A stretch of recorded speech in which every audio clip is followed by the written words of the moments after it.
Change అవ్వచ్చు అనమాట, fixed ఏమి ఉండదు. సో దాని కోడ్ ఇలా now inserting a node at beginning ఇది ఆల్రెడీ డిస్కస్ చేసాం.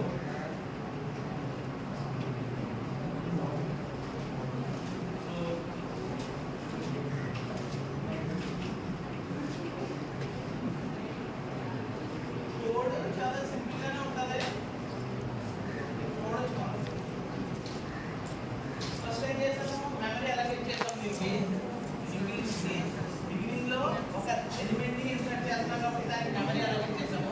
ఆ మెమరీ అలొకేషన్ ఫంక్షన్ ఇది. ఓకేనా? నెక్స్ట్ ఒక వాల్యూ ఇక్కడ ఏం ఇన్సర్ట్ చేసాము, యాక్చువల్ గా 20 తో స్టార్ట్ అయింది. ఇది ఇన్పుట్, మనం ఎక్స్పెక్ట్ చేస్తున్న అవుట్పుట్ ఏంటి ఇది. ఓకేనా? సో దాంట్లో అనే ఎలిమెంట్ ని హెడ్ అట్ ద బిగినింగ్ మనం ఇన్సర్ట్ చేయడం చూస్తాం. సో దాని వాల్యూ ఎంత, వాల్యూ టైం అనే ఎలిమెంట్ తీసుకున్నాం. సో కంప్యూటర్ యూజ్ చేయాలంటే ఏ కమాండ్ ఇస్తాము, స్కాన్ఎఫ్ ఇస్తాం అన్నమాట. Scanf of percentage ampersand value. Value ఎంత, స్కాన్ ఎలిమెంట్ తీసుకోండి, కంప్యూటర్ యూజ్ చేస్తుంది. New of data is equal to new of next is equal to head. Previous గా హెడ్ ఏంటి ఇది, ఇప్పుడు హెడ్ ఏంటి ఇది. ఇప్పుడు new of next is equal to head అంటే ఇక్కడ హెడ్ కి ఎంత అడ్రస్ ఉంది, 1000. న్యూ ఆఫ్ నెక్స్ట్ లో 1000 రావాలనేసి ఈ కమాండ్ రాశారు. So head is equal to previous గా హెడ్ ఇక్కడ ఉంది, ఈ హెడ్ ఇక్కడ ఉన్నదాన్ని ఇక్కడ షిఫ్ట్ చేసుకుంటాం. New of sorry head is equal to new. So head లో ఉన్న పొజిషన్ ఇక్కడ న్యూ కి షిఫ్ట్ అవుతుంది.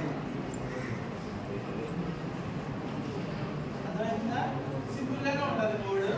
దాని అల్గారిథమ్స్ కూడా ఉన్నాయి, step by step process algorithms కూడా ఉన్నాయి. సో ఇవన్నీ ఆల్రెడీ డిస్కస్ చేసాం మనం. Now coming to the applications of English. ఈ ఇంగ్లీష్ యూజ్ చేసి అప్లికేషన్స్ ఏమేమి ఉన్నాయంటే చాలా అప్లికేషన్స్ ఉంటాయి అన్నమాట. సో ఈ సబ్జెక్ట్ ఎందుకు చదువుతున్నాం అన్నది అప్లికేషన్ బేస్ చేసుకుని మనం చెప్పచ్చు. సో ఎక్కడెక్కడ యూజ్ చేస్తారు అప్లికేషన్స్ అంటే చూడండి, వెబ్ బ్రౌజర్స్ ఉంటాయి కదా. Web browsers creates a legal list of visited web pages. So ఇప్పుడు చూడండి, గూగుల్ ఓపెన్ చేస్తాం. గూగుల్ ఓపెన్ చేసి అందులోకి మనం జీమెయిల్ ఇచ్చామనుకో, జీమెయిల్ తీసుకెళ్తుంది. అక్కడ నుంచి మళ్ళీ ఆ మెయిల్ ఏదైనా ఓపెన్ చేసి నెక్స్ట్ అందులో ఇంకేమైనా క్లిక్ చేసామనుకో, ఫస్ట్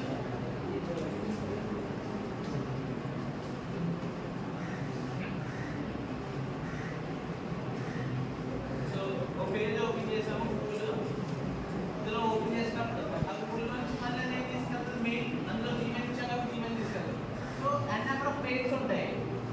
ఆ మెయిల్లో పర్టికులర్ మెయిల్లోకి వెళ్ళి మళ్ళీ మనం ఆ మెయిల్లో ఒక లింక్ ఉందనుకో, ఆ లింక్ క్లిక్ చేస్తే మళ్ళీ అది ఏం చేస్తుంది, and number of web pages అయితే ఓపెన్ అవుతాయి. సో ఇక్కడ పైన నెంబర్ ఆఫ్ వెబ్ పేజెస్ ఉంటాయి కదా. So each and every web page ఒకదానికి లింక్ అవుతుంది. అందుకే ఇక్కడ చూడండి, మనకి ఇక్కడ పైన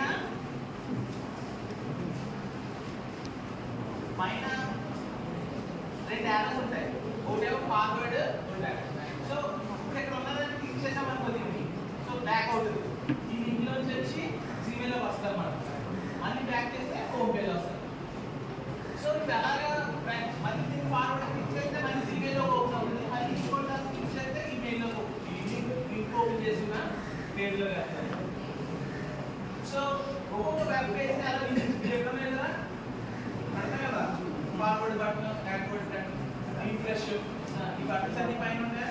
సో దాన్ని క్లిక్ చేసినప్పుడు with the help of this